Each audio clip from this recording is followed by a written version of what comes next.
Welcome into the NFL on Fox podcast presented by Verizon.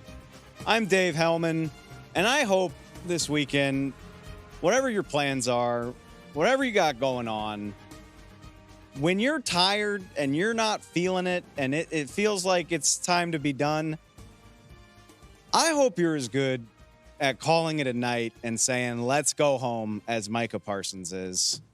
Man called game, said, let's get the hell out of here. Follow Micah's lead. Don't stick around. No lengthy goodbyes. Just call it and go. We will get to Micah and a banger of a Thursday night game in Dallas very quickly. But man, we have a jam-packed Week 13 show for you. Maybe you've heard. Got a big one on Fox this Sunday afternoon. The San Francisco 49ers and the Philadelphia Eagles. We just had the Eagles-Chiefs Super Bowl rematch. Somehow this one feels even bigger. Arguably the two best teams in the NFL. Little bit of a feud dating back to the playoffs. It's one we've been talking about forever. We're finally going to dive into it with Greg Olsen. We've got Joe Davis on the show to talk about Lions-Saints, game for NFC playoff hopes, playoff positioning, and Fox Sports NFC North reporter Carmen Vitali is dropping by to talk about Packers-Chiefs, which suddenly looks so much more fun. Wall-to-wall coverage of your Week 13 coming up. But first, let's get back to Micah Parsons and the Dallas Cowboys, who slipped past the Seahawks 41-35 in a track meet. Seattle. I'm not a coach, not an expert on offensive line play, but I'm just not sure losing track of a Defensive Player of the Year candidate on a game-deciding fourth down is the right strategy. But that's what happened. 4th and 2, last gas drive. The Seahawks need 7.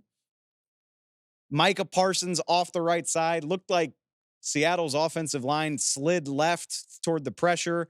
Problem is, one of the best pass rushers in the game is out wide. Running back couldn't get to him. Geno Smith throws the ball away. And Micah Parsons, in my opinion, bails out a really strange decision by Cowboys head coach Mike McCarthy just moments before. That's where I want to focus first. There's so much to talk about in such a fun game, but let's take it back to the possession before. Cowboys are clinging to a 38-35 lead. They come back from a halftime deficit. They force a turnover on downs, and that looked like the penultimate moment. They get the ball back with little time on the clock. It looks like they're going to grind this thing out. They kill off Seattle's timeouts by running the ball. They get all the way down to a 3rd and 3 at the Seattle 14-yard line. 1:52 to play. So you're under the 2-minute warning. 3rd down, no Seattle timeouts. And look, I'm team aggression all the way. I want you to go for it on 4th down. I want you to go for the kill. I hate when coaches get conservative, but with Seattle holding no timeout, a run takes the clock down to roughly a minute left. You could potentially pick up the first running the ball. Tony Pollard had a decent enough night. If you pick it up, you win. If you come close, maybe you have a fun little conversation on the sideline about going for it. Pick it up, you win. It's worth the risk, in my opinion, all the way down on the 12, 13-yard line. And even if you get stuffed, you run the clock down to a minute and you kick, you take a 6-point lead, you give Seattle 60 seconds to drive the whole field. Not McCarthy's call. He opts for a go ball to CeeDee Lamb. Favorable look. It's one-on-one coverage. And I can understand if you watch this game, you know all about these flag-happy refs. They threw 19 flags for 257 penalty yards. Maybe they were hoping for a referee call that essentially wins the game, but it felt like a low percentage play to me. And when it fell incomplete, stopped the clock. It gave Seattle all the time they needed to potentially drive the ball for the game-winning points. I think it's a puzzling decision, but it looks a hell of a lot better in retrospect when you know you have Micah Parsons. So maybe Mike McCarthy saw that coming the whole way. Who knows?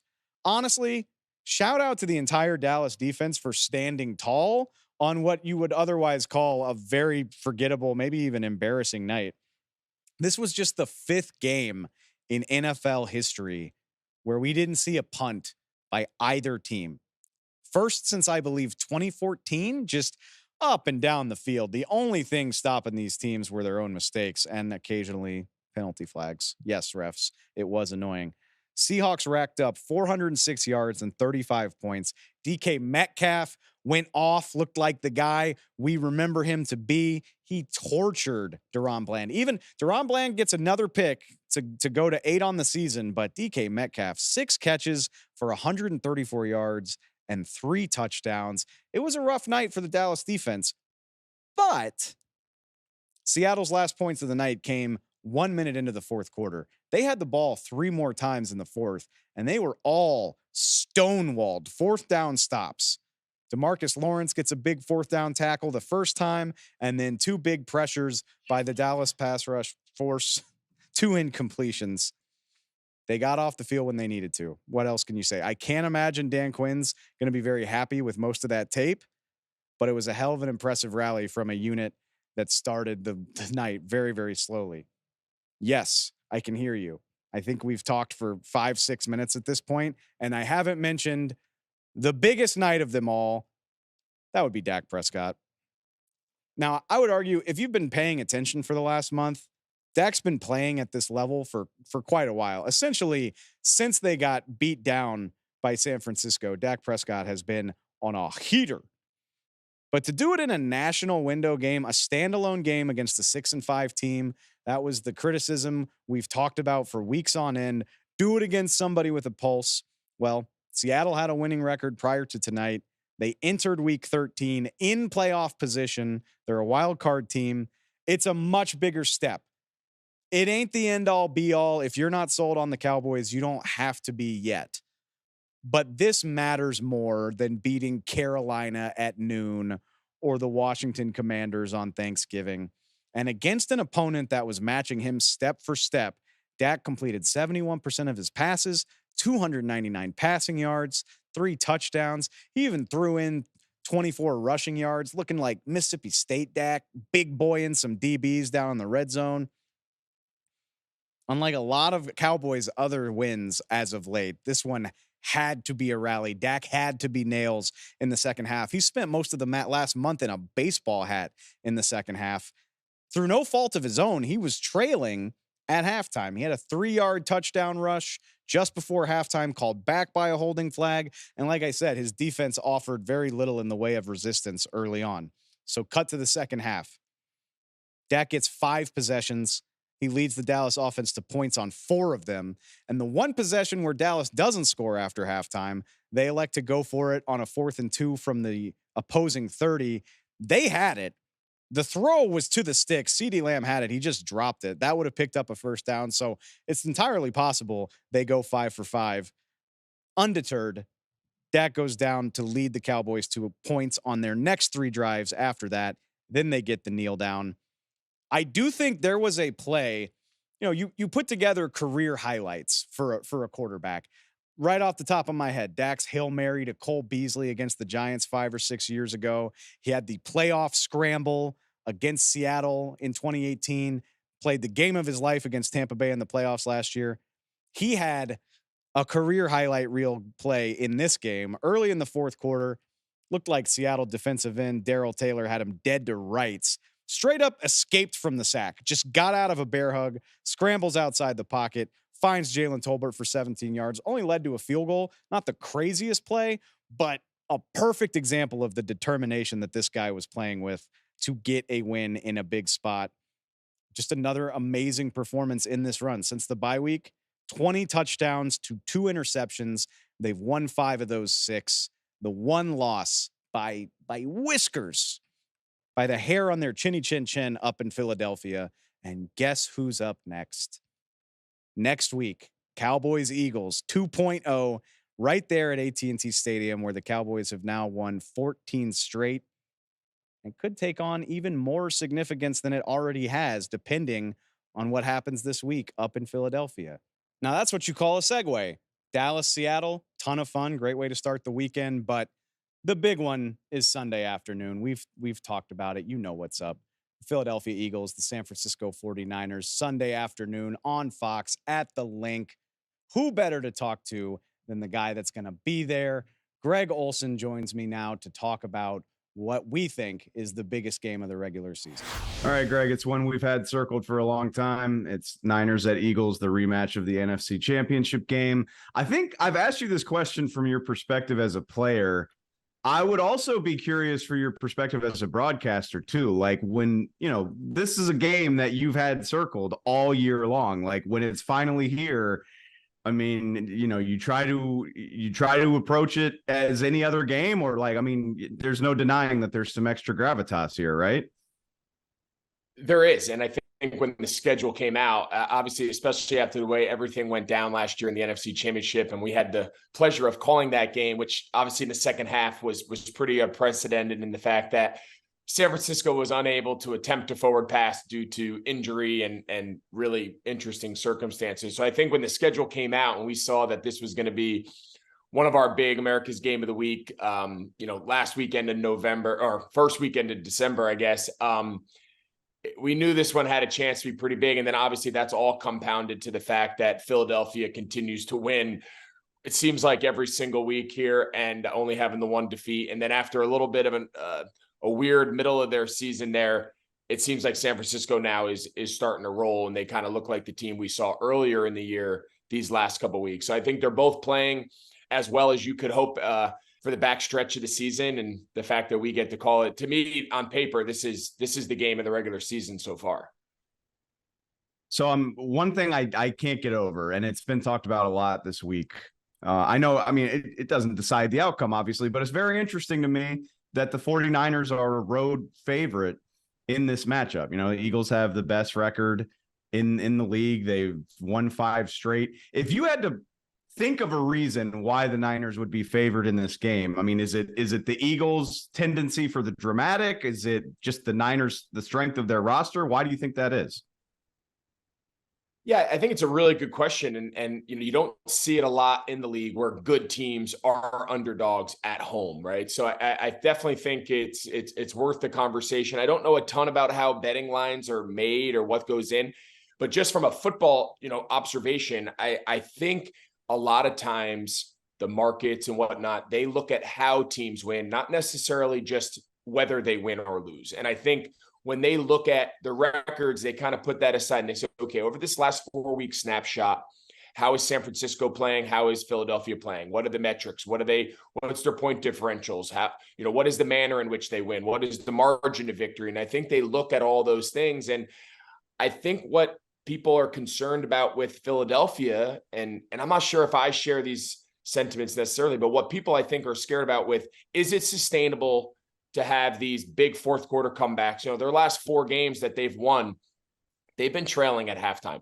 And it's a great story, and they're magical, and Jalen Hurts is incredible, and Sirianni, and the whole story is incredible. But is it sustainable to always have the big fourth quarter comebacks week after week after week? I think that's the concern. Is there's this narrative like 1-score games. If you win them all, yes, it speaks to your culture. It speaks to your situational football. It speaks to just how good you are as a team. But at some point, there's always that fear of the regression, right? The regression back to the mean where, you kind of, the close games are almost more of a coin flip for the majority of the league. And I think that's more of the concern. And I don't think it's necessarily, hey, but they're 10-1. It's the style in which they played the last couple of weeks is my guess. And on the other end with San Francisco, they've been close to dominant. They had that 3-week spell there before their bye where they were completely out of sorts. Trent Williams wasn't playing. They lost Deebo Samuel. We were there for that. We called their kind of upset loss to Cleveland, a month ago, whatever it was. So I think it's more that. But listen, at the end of the day, these are 2 of probably the best 3 teams in the entire league. However you want to slice and dice the manner in which they win, the style in which they win. There's something special about Philadelphia and their ability to find ways to win, even when they don't necessarily play great.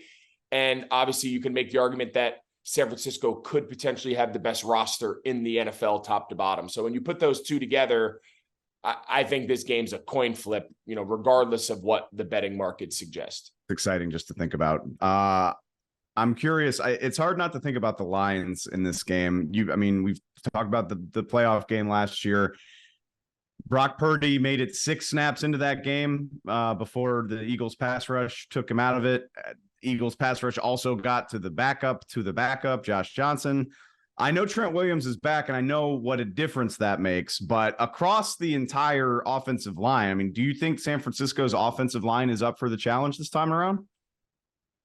It's a huge challenge. And I think right now at this stage, down the stretch here in December, San Francisco's offensive line is a lot more well-equipped in the run game than they are necessarily in pass protection, with the exception of Trent Williams, right? They have like Trent Williams, and then the other four spots, they're good. They're good in the run game. It's a great scheme. They're obviously one of the best and most efficient run offenses, one of the most efficient offenses, period. A lot of that has to do with the style in which they play. They decide to throw on early downs, not to stress their protections. Kyle Shanahan is the master at understanding how his scheme can make up for any of the deficiencies or the weaknesses that they may or may not have on offense. And that's the sign of a great coach, is collaborating the scheme and the personnel to fit each other. So when you look at going against Philadelphia, what don't you want to be? You don't want to play from a trail. You don't want to be in a must-pass situation for any of the game, let alone the entire second half or the entire fourth quarter, because you find yourself trailing by, 2 scores or whatever it is. So I think the key to not let this pass rush, this defensive line, get after the passer is they have to be able to establish a lead in the beginning, meaning San Francisco. They play with the lead. That way your run game's a lot more efficient. In these last couple of weeks, we've seen what's been on paper the best run defense in just raw yards and attempts and whatnot being Philadelphia. A lot of that has to do with Philadelphia's always playing with a lead that other teams can't necessarily run the ball at them consistently to try to make any hay. The last couple games, Philadelphia's played from behind. Other teams have had a lot more success running the ball as a result because they were in a position to. So I think for San Francisco's formula to continue to play out the way it was, do everything in their power early in this game to get a lead, hold that lead, and be able to lean on that run game because you don't feel like you need to throw it as often to chase those points. I think that protects your protection. I think it doesn't stress your offensive line. And it also plays entirely into your hand of what you're best at. So I think we could probably say something similar for Philly, right? Like they've been playing from behind recently. I don't think it's a coincidence. Jalen Hurts has been sacked 12 times over the last month. Meanwhile, the Niners have 15 sacks since they traded for Chase Young. So not a pass rush that you want to be in a lot of obvious passing situations against. I'm curious for the Philly run game.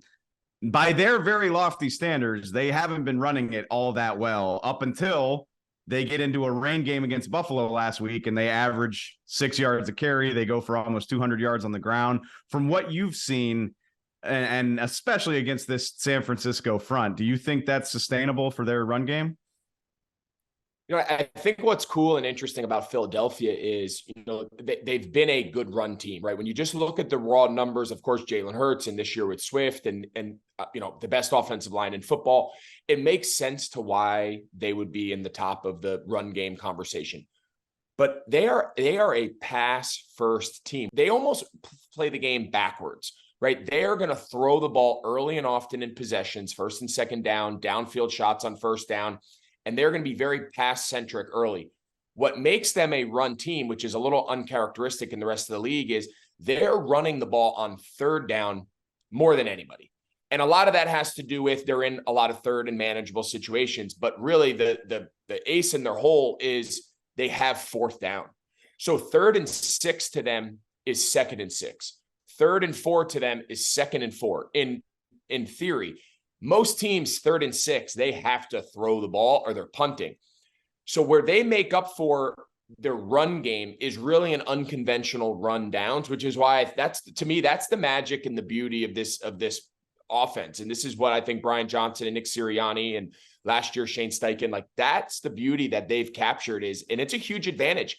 Teams are uncomfortable playing them because you have to really flip your approach of how you treat first and second down in most weeks, and then how you treat it this week. So I think the run to them is all based off, again, a la San Francisco. They are going to throw the ball as early and often as they can, run it to keep drives alive, and run it to run the clock out at the end of the game if they have a lead. I think the last couple of weeks, because they were playing from behind, The run game's a little less valuable there until, you get into a rain fest and you're just, that obviously extenuating circumstances, but they want to get the lead so that they can rely on their pass rush and then lean on the run game. But without that lead, it kind of flips their approach a little bit. And we've seen the results. They've gotten a little more pass centric. They've gotten a little more drop back, less play action, less RPO, because they're trying to rip it up and go get points.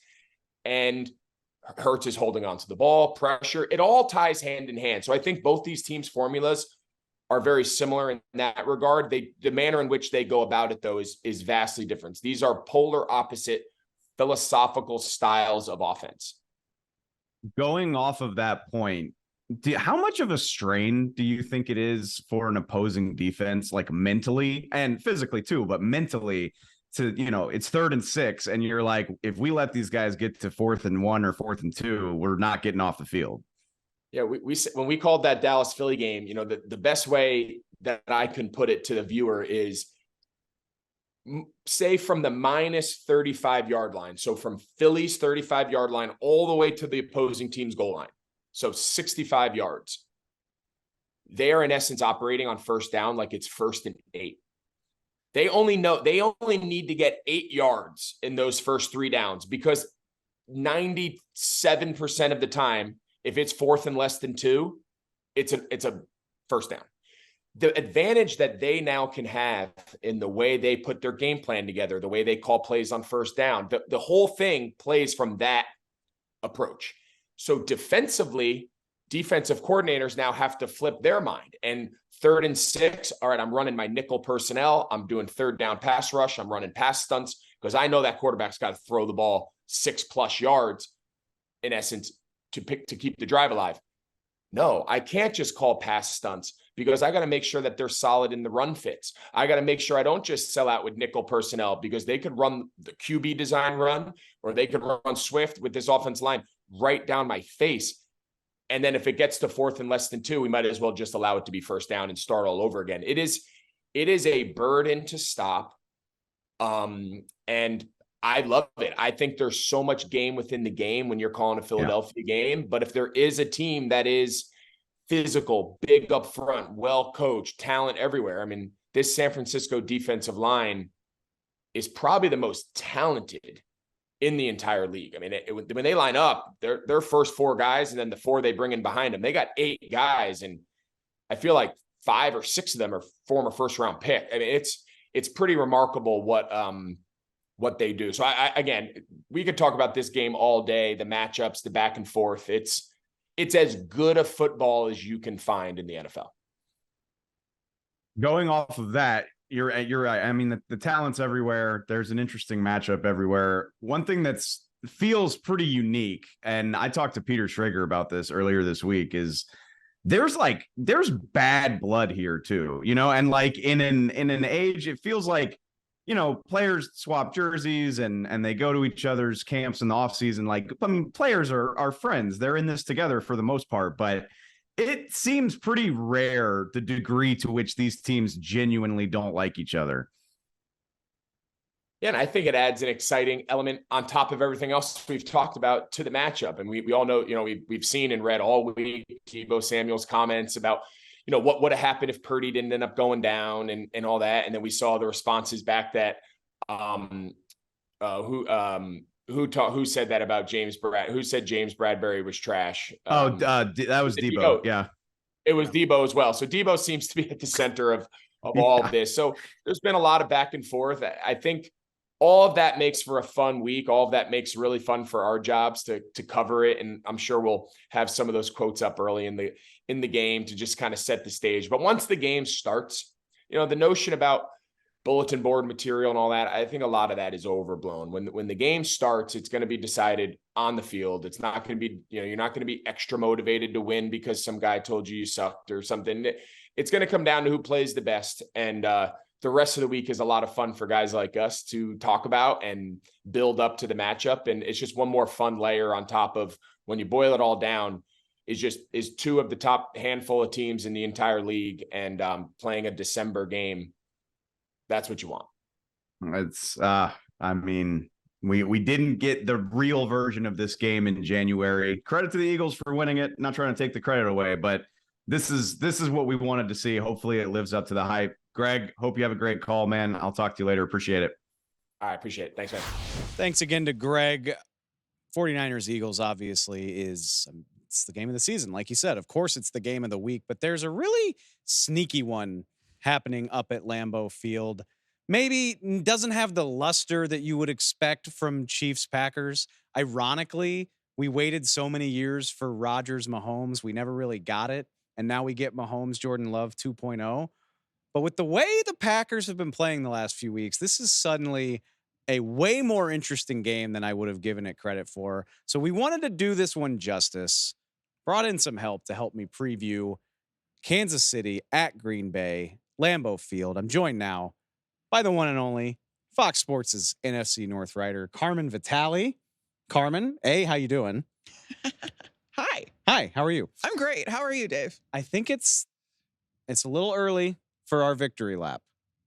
But our victory lap? I'm a Jordan Love believer. Okay. I didn't realize that I had swayed you way back when we did this the first time. I may or may not have placed some friendly wagers on the Packers to make the playoffs, maybe win the division. Not quite to the degree as you. So maybe early for you to take a victory lap. The point I was trying to make is that Jordan Love's balling out. He is starting to look like the franchise quarterback that the Green Bay Packers were hoping they would see this season. My basic question for you is, what is the biggest reason for that, do you think? So I asked Jordan Love about this because I was at the game in Detroit that they won over the Packers won over the Lions on Thanksgiving. And he told me that his receivers have a better sense of the timing on each route, where they're supposed to be on each route. They've also learned Jordan Love himself and his rhythm. Not to mention the offensive line is figuring out what the best combo is finally. And it's to the point now where Matt LaFleur trusts his offense enough to open the playbook up a little bit more. And this Green Bay offense looks like it's supposed to, which means Jordan Love is now strongly in command of more of the final product that they wanted to see in Green Bay. And lo and behold, it's working. So clearly this would be a different level of a statement, in my opinion. I mean, Chargers are their own mess. The Lions have had issues on the defensive side of the football. I think we could agree. Kansas City, top 10 in DVOA this year. Talk DVOA to me. Yeah, they are incredibly efficient. They're third in scoring defense. They're fourth in sacks. Chris Jones is an amazing player, but for the lack of premier pass rushers, George Karlaftis stepping into his own in his second season. But my point is, they're not great at pass rush win rate. Like, they don't have that defensive player of the year edge guy. They're still fourth in sacks. This is a different beast, I think, from what Jordan Love has seen over the last few weeks. Where specifically do you think that the Chiefs present a challenge for him if he's going to keep this streak rolling? I fully expect Steve Spagnuolo, the defensive coordinator in Kansas City, to challenge the Packers O-line, because what you just said, that they don't have like that premier pass rusher, yet they're still getting sacks, which means they're getting creative with it. And not to mention, the Chiefs rank 6th in blitz rate. So I think that pulls double duty, because not only can you force Love out of his rhythm while he's in the pocket, but you can also potentially get Chris Jones some of those one-on-one matchups on the interior. And that's a weakness right now for the Packers offensive line. And that's a matchup Jones is going to win every day of the week and twice on Sunday, quite literally. So, I mean, this is what we have to find out on Sunday, but do you trust Jordan Love to hold up against that type of pressure, especially if the Chiefs bring that at him? Can he hold up? If the offensive line can, I think absolutely Jordan Love can hold up against this Chiefs defense. The Packers can combat this with that quick game, with play action, just something to mitigate that rush. And if Jordan Love can be decisive and get the ball out faster, get through his reads quickly, and take care of the football, which we've been able to see him do these last couple of weeks, to be fair, I think they absolutely have a shot of contending with this Kansas City Chiefs team. Honestly, I've got a weird feeling about this game. I think it's going to be weird. Let's talk about that. I'm looking at it right now. The Chiefs, the metrics say the Chiefs have like a 72% chance of winning this game. They're favored by 6 points at Lambeau Field. And look, which is a lot. I'm not trying to sell anybody that the Packers are all of a sudden like the team to beat in the NFC, but they're right there in the playoff race. They're at home. 6 points feels like a lot to me. Like, I fully expect this to be, and keep in mind what we've seen from the Chiefs. Like, this is not the muscle flexing Kansas City Chiefs that we've gotten used to, especially at least on the offensive side of the ball. Right. At the very least, I think this will be a low scoring, close game outdoors in Wisconsin. It will be December. Yeah. I'm surprised based on what we've seen that the Chiefs are getting this much leeway. I am too, because I think being at home at all, you have that's a 3. That's a 3 points along the spread. Like, there's no reason that this should be at a 6 point spread in favor of the Kansas City Chiefs up at Lambeau Field in December. You're hoping for that real like wintry NFC North type game for these guys, because that's going to work in the Packers' favor. They're used to this kind of stuff. I think it being at -6, it needs to be max -3 at this point if it's in Lambeau. I think it would go the other way if it was at Arrowhead, but -3. Going to be in the mid 30s. I mean, not that the Chiefs are no strangers to cold weather. They are not. Either. Yeah, that's true. But there's been plenty of snow games at Arrowhead. I'm with you. And all right, let's get into the rest of this. I mean, see if you follow me here. I bet Green Bay is feeling thankful. Oh God. For the weekend off after the big Thanksgiving win against Detroit. Okay, we record this early, so we don't know for sure. But as of right now, Jair Alexander, Darnell Savage, Eric Stokes, Rudy Ford, all at least practicing for the Packers. I believe I just named like half of their secondary. Half of their entire defense, most of the secondary. Yeah. So we know a big story for this Chiefs season has been the inconsistency of the receivers. Rashee Rice had a really nice week against Vegas, but other than Travis Kelce, we're still looking for that guy Patrick Mahomes can count on. So if even some of these Green Bay DBs are back in the mix, how much does that help the Packers' odds of slowing them down? It helps tremendously. If the Packers have all of those guys you just mentioned, I think it's possible to slow down this Kansas City Chiefs offense. Patrick Mahomes has not looked unstoppable this year, and it's because of that lack of chemistry with his receivers. The Kansas City Chiefs have the most dropped passes in the league at 30 so far this year. It's not a good scene for Patrick Mahomes. There's only so much even he can do. So if you have all of those guys back and you stay on your man, you're not going to get all of this improvisation that we've seen from the Chiefs in the past, because it's just the chemistry is just not there. And I really think that coverage sacks are possible when it comes to this Kansas City offense, because you can't blitz Patrick Mahomes. Let's face it. He's one of the best against the blitz. Don't do that. But you can absolutely, if you can stay on your man in the secondary, you absolutely can get to him and force this Kansas City Chiefs offense to really slow down. And the only thing I'm concerned about, though. There it is. What is I know, that? I'm concerned. The Packers' pass defense has been an issue for them all season. They are average at best in that phase of the ball. And I think a lot of it has to do with those injuries that you just mentioned. They have not had those guys available. Yeah.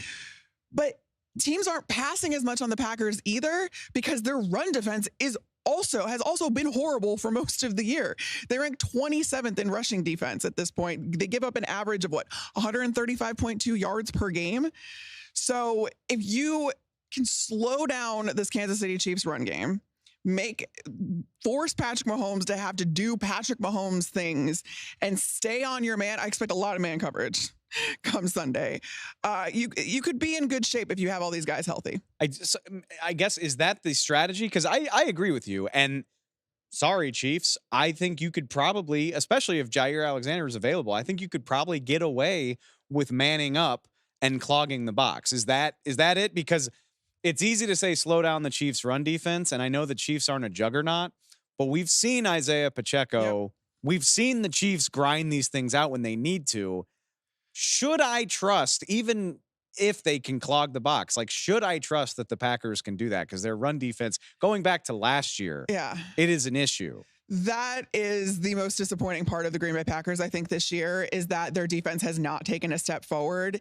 Matt LaFleur elected to keep Joe Barry, their defensive coordinator, despite the fact that they had these issues last year. That has not changed. And it's not a unit that Jordan Love has been able to rely on, despite the fact that the Green Bay Packers have 8 first-round picks on that defensive side of the ball if they have all of their guys healthy. There's no excuse for it. You're going to have to stay really disciplined in your run fits. But again, those secondary guys are going to help with that. And if they're all healthy, they can come down in the box and they can try to prevent not only Isaiah Pacheco from getting to the outside, but also Patrick Mahomes from getting to the outside and making plays with his legs and his mobility and seeing guys that are open 10 seconds after the fact that play has broken down. It's not going to be an easy task. I'm just saying it's possible. I mean, I've already said, like, I don't know. I feel intrigued by this matchup. Like I am not gutsy enough to call for the outright upset. I'm not either. But I do think the Packers have made some strides. I'm so much more interested to see what happened, like I said, than I was even a couple weeks ago. And honestly, either way, like I think this would be a nice win for the Chiefs, even if the Packers are under 500, going on the road, big atmosphere. And if the Packers find a way to win, now it's a completely different conversation. Yep. They are right there in the thick of the playoff hunt. Regardless, Carmen Vitali, I know you will be there to cover every step of it. I will. We appreciate it so much. Thanks for having me. Thanks again, Carmen. Let's just keep it right in the NFC North, one of the other big matchups in Week 13.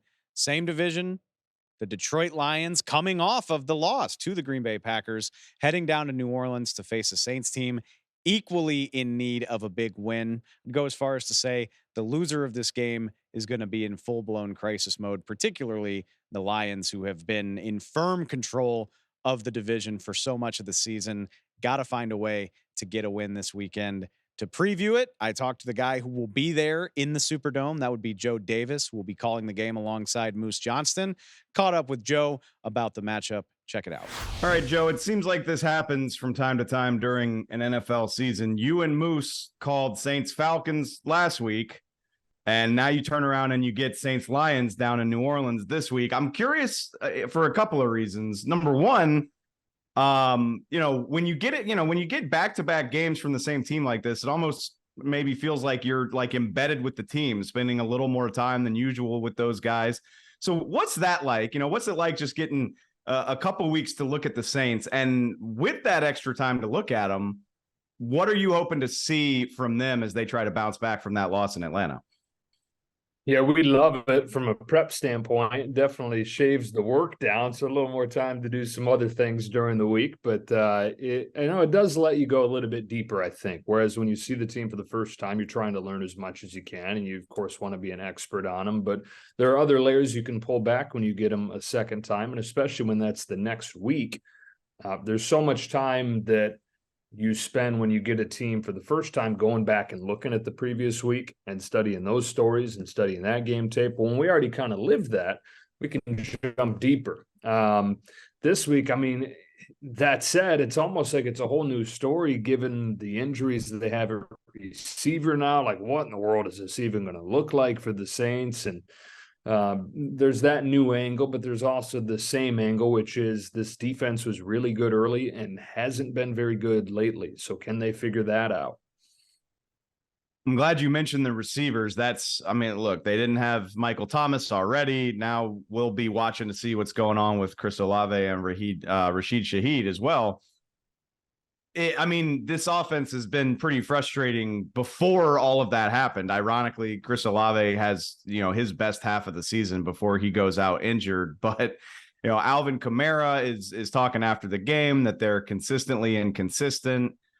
What do you see from this offense? And I know we don't know 100% what's going to happen with these wide receivers, but who do they turn to try to get this thing going, especially if their receivers aren't fully healthy? Yeah, it's been weird because even when they're fully healthy, it has not been, Kamara said it, consistently inconsistent. It's a great way to put it. It's not been, because you can look at the names and say this should be a legit high-powered offense. Like Derek Carr is a good quarterback. Like, I don't know what's going on there. he was a prolific quarterback in Vegas and all those years with the Raiders. So for them to not really hit their stride, I mean, I guess probably part of it, Dave, is that it's his first year. Man, even when they were fully healthy, there's so many weapons. I mean, Shaheed's become one of the best big play guys in the league. And Kamara, I think, is still Alvin Kamara and Olave and Thomas. And I mean, my goodness, Juwan Johnson is a good tight end and a converted receiver who's talented. So I don't know. I know I'm kind of rambling. I guess that's a way of saying I just don't really know why they haven't been able to hit their stride yet. And it's a bummer to think about the injuries that are going to make it even harder to do so. I think you speak for a lot of people as a New Orleanian. I've got a lot of family down there who are weekly. They're like, what's going on with these guys? I'm like, I wish I could tell you. On paper, it sure as heck looks like it should be a lot better. Mm-hmm. So on the flip side, I believe this is y'all's first game with Detroit. Maybe this is a case where, and look, I know Detroit 8-3 still having a phenomenal season. But since their bye week, this is a defense that's allowing 31 points per game, almost 400 yards per game. Jordan Love had a phenomenal performance against them on Thanksgiving. I mean, maybe this is a case where somebody's got to buck the recent trend. I mean, whether it's the Saints offense or the Lions defense, somebody's got to step up their play in this game. Yeah, I think there are two lenses to look at the Lions through. One is, my goodness, the best start they've had since the 1950s. This is a dream season. But then you zoom in with the expectations that are built from this start. And it's like, well, what in the world's going on lately? You know, these 3 games where they haven't played as well since the bye, they still won 2 of them, right? Like how quickly things change. I grew up in Michigan so I have this perspective of like, my goodness, the Lions are 8-3. And then right. I'm picking up the newspapers this week and, our version of newspapers, the digital copies that we get to study these teams. And it's like, the sky is falling. I'm like, wait a minute. No, the sky was falling for my 20 years as a kid growing up in Michigan when they couldn't win a game. They're 8-3 now. I know they're giving up some points lately, but it's just amazing to me how fast expectations and narrative shift in this league. Which I'm glad you brought that up. I remember, it feels like a lifetime ago now, but it wasn't that long ago. You and Moose did a Niners-Jaguars game, and the sky was falling for the Niners. It's 3 losses in a row, and they go down to Jacksonville, and they just beat the brakes off the Jags, and here they are. They're right back at the top. So whether it's just in general or maybe that game specifically, I mean, what do you have any insight on or anybody from the Niners tell you when you're in that situation where people are acting like the sky is falling? Is there any keys for the Lions trying to bounce back and maybe regain some of that momentum?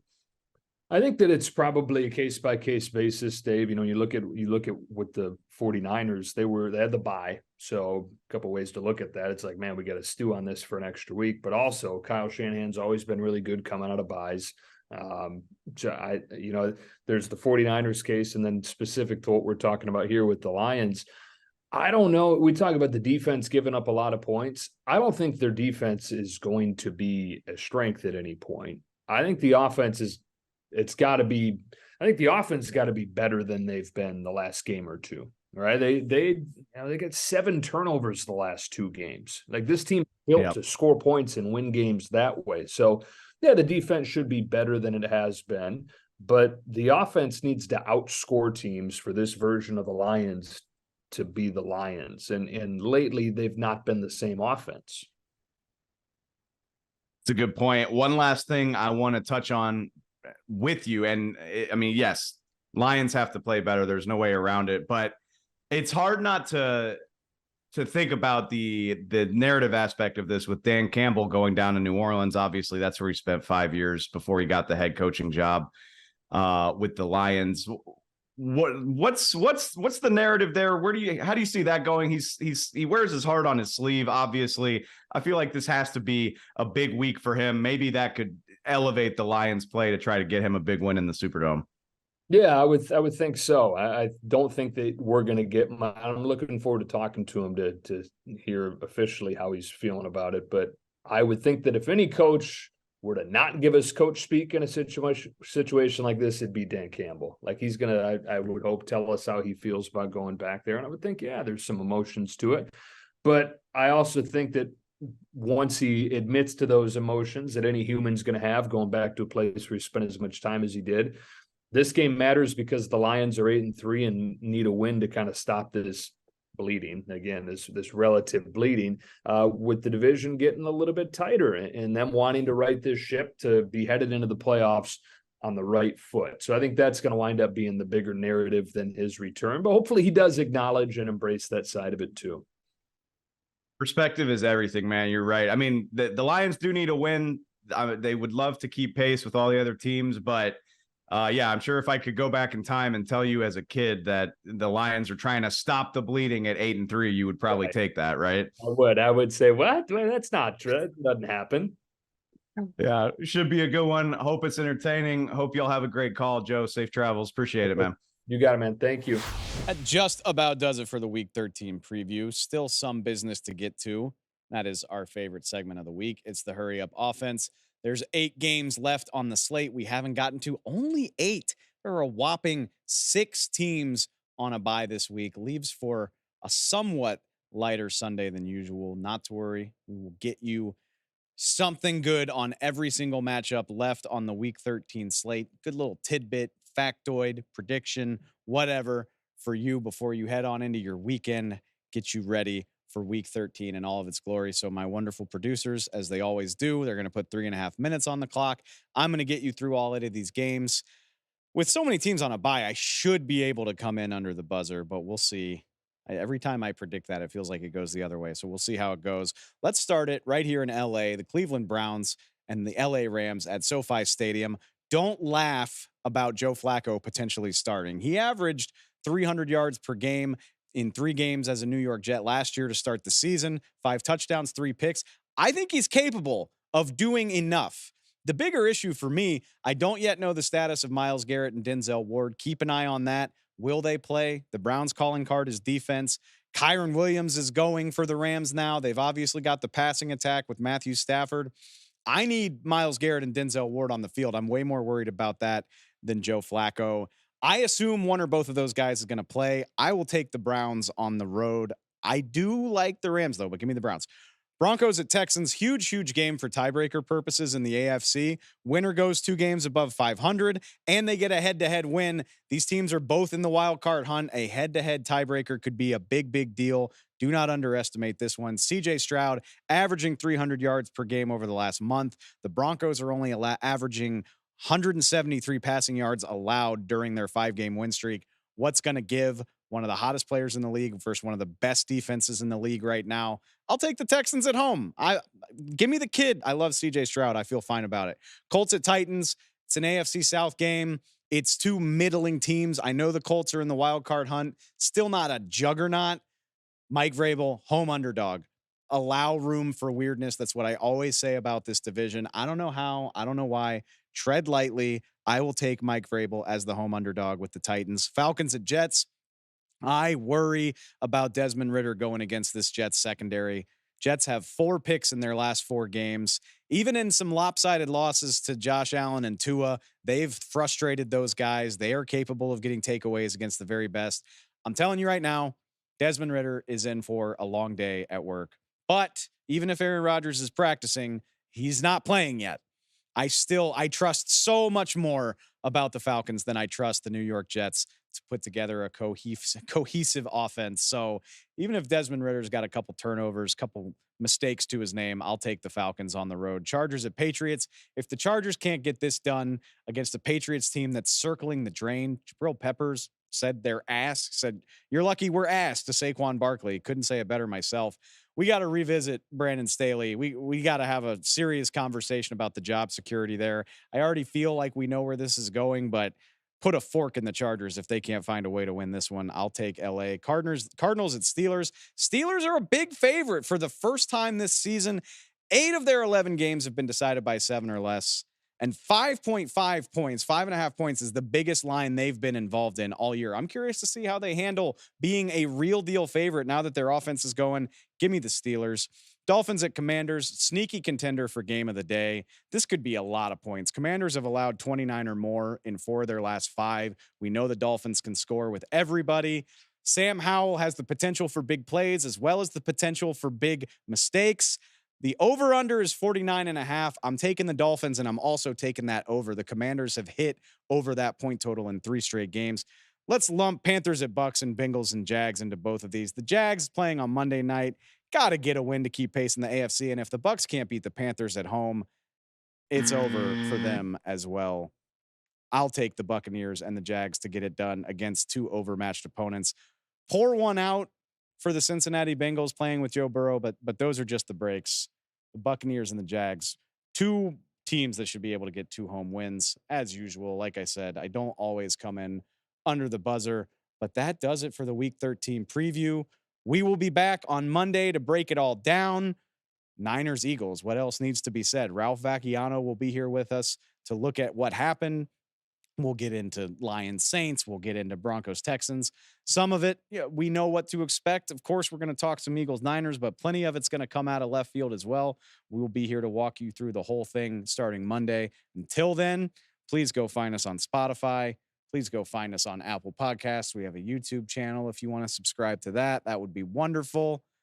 We will see y'all Monday, Week 13 on deck. I'll catch y'all next time.